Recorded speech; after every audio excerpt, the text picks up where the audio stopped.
सबको जय यीशु पिता और पुत्र और पवित्र आत्मा के नाम पर आमीन। हे प्यारे प्रभु परमेश्वर, हम ये जो वचन पढ़ने वाले हैं, सुनने वाले हैं, मनन चिंतन करने वाले हैं, हम सभी को आशीष दीजिए। अपनी आत्मा की शक्ति से भर दीजिए कि हम आपके वचन को सुनकर मजबूत हो जाएं और आपकी पवित्र इच्छा को पूरी कर सके। हम सभी को आशीषित कर प्रार्थना करते हैं प्रभु यीशु के महान और पवित्र नाम में, आमीन। पिता और पुत्र और पवित्र आत्मा के नाम पर आमीन। एक बार फिर सबको जय यीशु। मेरे प्यारे भाई और बहनों, आज मैं जिस टॉपिक के ऊपर बात करने वाला हूं वो है आत्मिक युद्ध, स्पिरिचुअल वॉरफेयर। हम बहुत सारे युद्धों के बारे में, संघर्ष के बारे में सुनते हैं। भले भारत देश का इतिहास हो, किसी भी देश का इतिहास हो, संसार में अलग अलग टाइम पे अलग अलग तरह के युद्ध हुए हैं। आज जब हम इस युद्ध की बात कर रहे हैं, ये किस तरह का युद्ध है? आत्मिक युद्ध की, स्पिरिचुअल वॉरफेयर की। और ये किसके बीच में है? यहां पे भी दो पार्टी है और यहां पर है एक तरफ खुद प्रभु परमेश्वर और दूसरी तरफ है शैतान। और युद्ध क्यों होता है? अधिकार करने के लिए। तो यहां पे भी अधिकार के लिए युद्ध है। आइए हम इसमें और गहराई में जाएंगे, क्योंकि इस समय भले आप कुछ कर रहे हैं या नहीं कर रहे हैं, और खास करके इस समय जब आप प्रभु का वचन सुन रहे हैं, there is a spiritual warfare. आत्मिक युद्ध चल रहा है, क्योंकि प्रभु का वचन, प्रभु का प्रचार पवित्र काम है। और इस पवित्र काम से कोई नाखुश है जो डिस्टर्ब करना चाहता है, खत्म करना चाहता है, इस काम को परेशान करना चाहता है, नहीं चाहता कि कोई इस वचन को सुने, प्रवचन को सुने। और बहुत सारे रुकावट पैदा करता है, और कोई और नहीं हो, वो है शैतान। क्योंकि वो नहीं चाहता कि प्रभु का काम हो, वो नहीं चाहता कि प्रभु का वचन सुनाया जाए, वो नहीं चाहता कि प्रभु का वचन कोई सुने। It's a great warfare. तो भले आपको लग रहा है कि आप बैठे हैं, पर आत्मिकता में बहुत बड़ा युद्ध चल रहा है। स्वर्गदूत और शैतान जूझ रहे हैं एक दूसरे से। स्वर्गदूत चाहते हैं कि यह वचन आप तक पहुंचे, वहीं पे शैतान चाहता है कि वचन ना पहुंचे। तो आज जब हम स्पिरिचुअल वॉरफेयर की बात कर रहे हैं, तो आइए हम समझिए ये वॉरफेयर, ये युद्ध क्या है। हम पहले पढ़ते हैं पहला पतरस 5:8। पहला पतरस अध्याय 5 पद संख्या 8।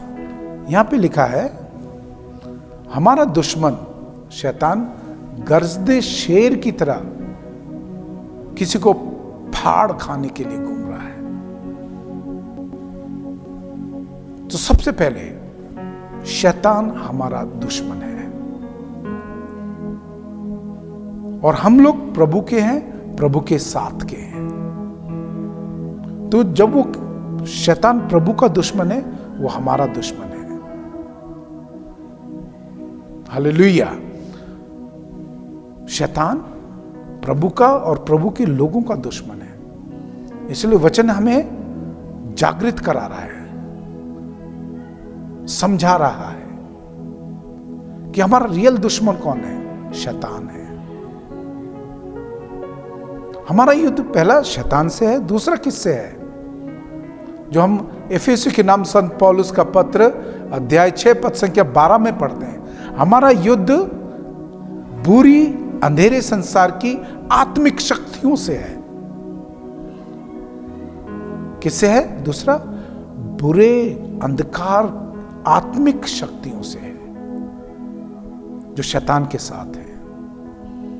और ये सिंपल नहीं है मेरे प्यारे भाई और बहनों। वचन में लिखा है, प्रजापतियों, अधिकारियों, शासक।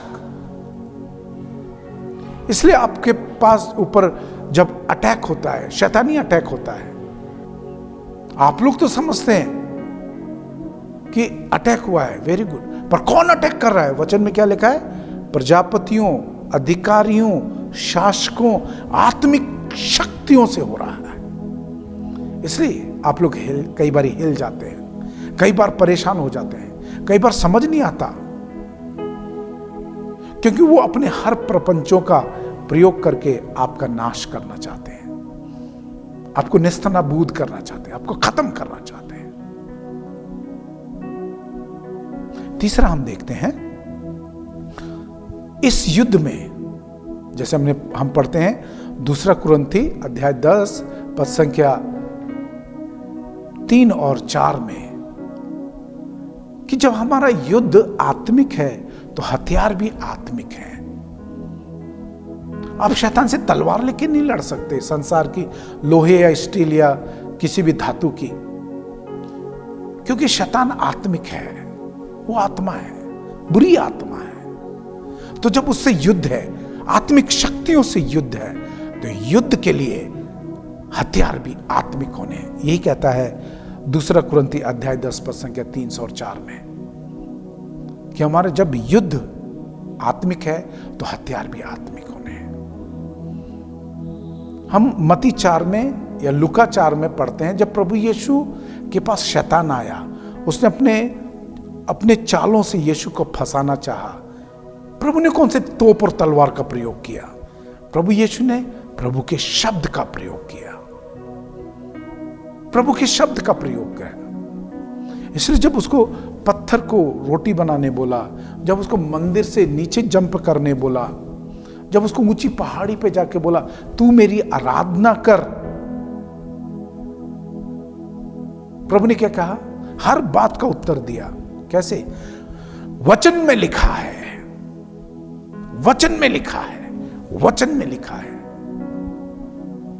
और हम देखते हैं जब प्रभु को पहाड़ी पर कहता है तू झुक जा, मेरी आराधना कर, जब प्रभु ने कहा वचन में लिखा है, जितनी बार प्रभु ने उसको बोला वचन में लिखा है, उसका पकड़, उसका जोश, उसका जो पावर था कम होने लगता है। और प्रभु उसको, जैसे हम भूसे को फूंक से उड़ा सकते हैं, प्रभु ने उसको उड़ा दिया। वचन में लिखा है वो प्रभु को छोड़ के चला गया। इसका मतलब क्या है? वो आत्मिक हथियार क्या है? वो आत्मिक हथियार है शैतान से लड़ने के लिए प्रभु का वचन। हालेलुया! ये प्रभु का वचन है जो शैतान को हराता है। और शैतान क्यों डरता है प्रभु के वचन से? इब्रानी 4:12 में लिखा है प्रभु का वचन 2-धारी तलवार से भी तीखी तलवार है। यिर्मयाह 23:29 में लिखा है प्रभु का वचन आग और हथौड़ा है। यूहन्ना 17 में लिखा है प्रभु का वचन सत्य है, और सत्य ये वचन शुद्ध करता है। तो प्रभु का वचन सत्य है। और शैतान कौन है? यूहन्ना 8 में लिखा है, प्रभु कहते हैं शैतान झूठा है, कातिल है, वो झूठों का बाप है, पिता है। तो शैतान झूठा है। इसलिए जब सत्य का सामना होता है, जब आप प्रभु का वचन बोलते हैं जिस तरह यीशु ने बोला, शैतान कांप जाता है, भाग जाता है। आमेन, हालेलुया। इस युद्ध में युद्ध है प्रभु का वचन। इसलिए आपको वचन में पारंगत होना है, आपको वचन सीखना है, वचन पढ़ना है, बार बार पढ़ना है। जिस तरह तलवारबाजी के लिए तलवारबाज बार बार प्रैक्टिस करता है। You have to practise the word of God, you have to use the word of God.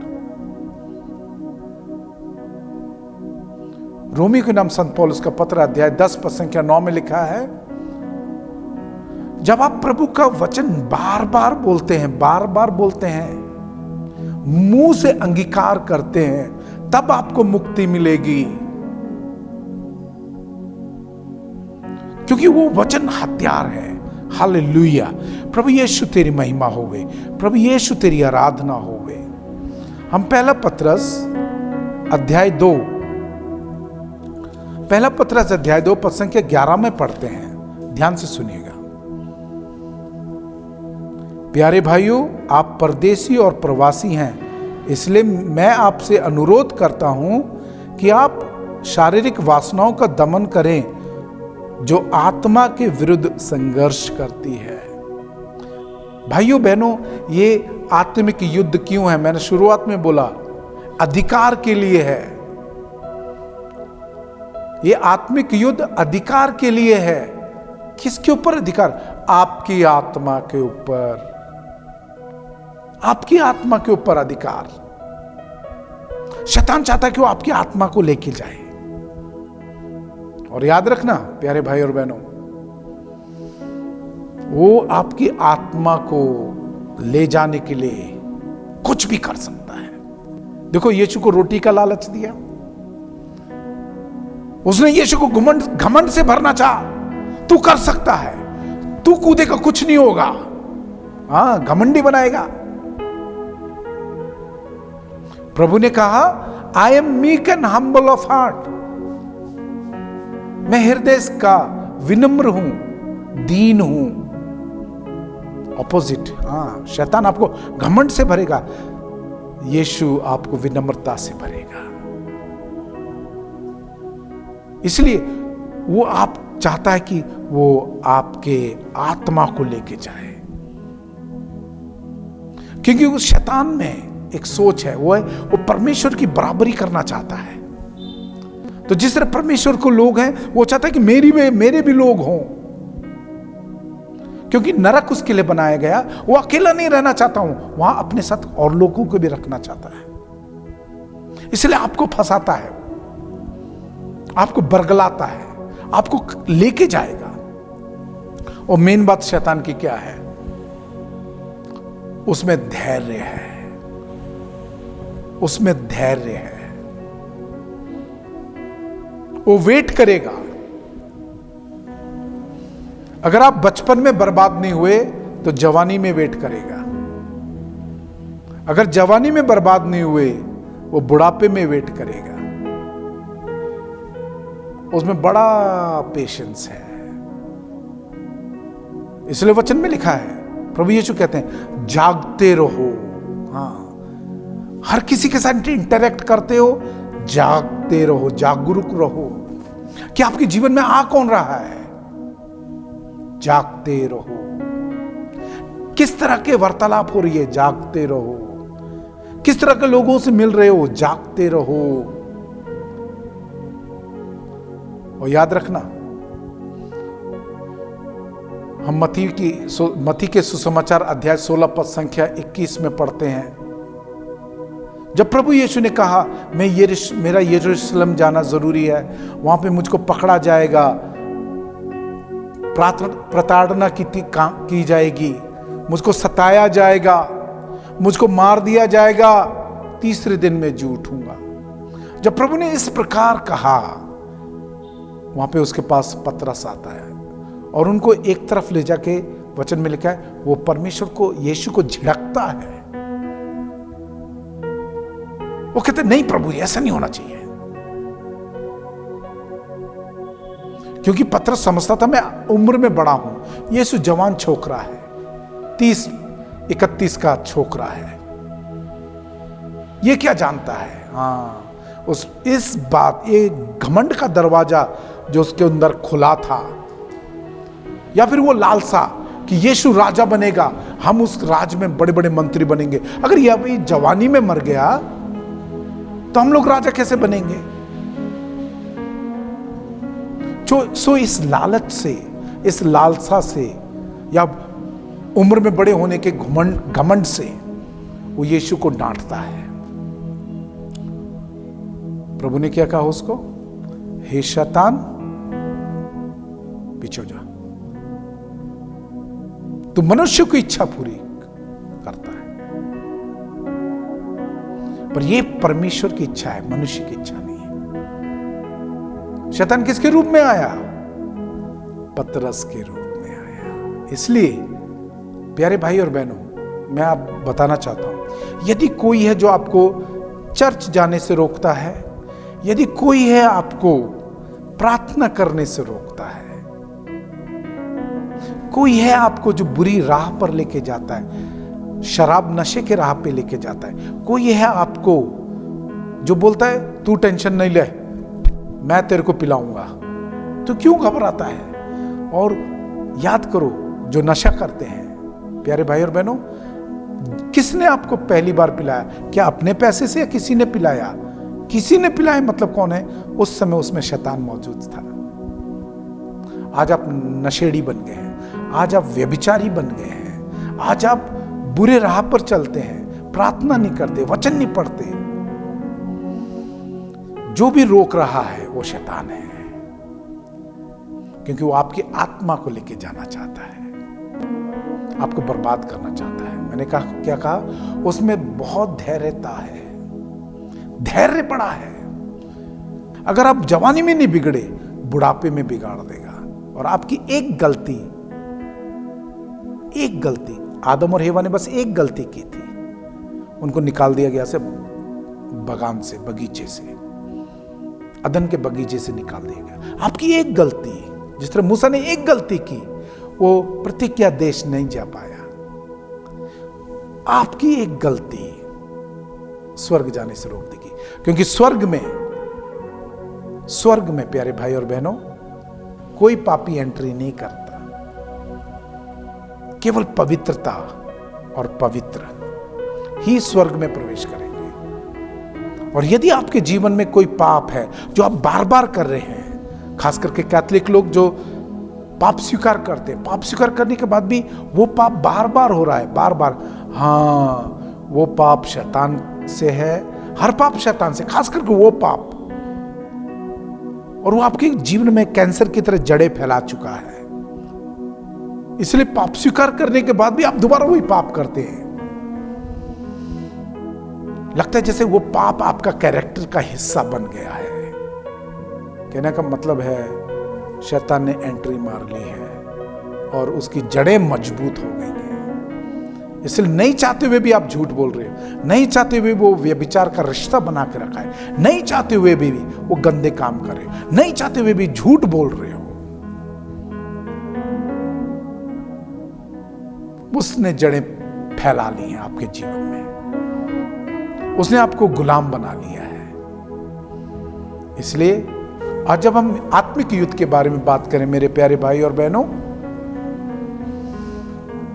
आपकी आत्मा शैतान लेके जाना चाहता है। इसलिए जागते रहिए, प्रभु से, उसके वचन से जुड़ के रहिए, हथियार को अपने पास में रखिए, विश्वास में मजबूत हो जाइए। और विश्वास किस पर? यीशु पर, क्योंकि शैतान को क्रूस पर नाश करने वाला कोई और नहीं, खुद प्रभु यीशु है। शैतान के हर काम को नाश करने वाला खुद यीशु है। इसलिए प्रभु यीशु कहता है, मेरा नाम लेके तुम बुरी आत्माओं को निकालो। हम मार्कुस 16:17 से पढ़ते हैं, जो मुझ में विश्वास करता है वह मेरा नाम लेके भूतों को निकालता है।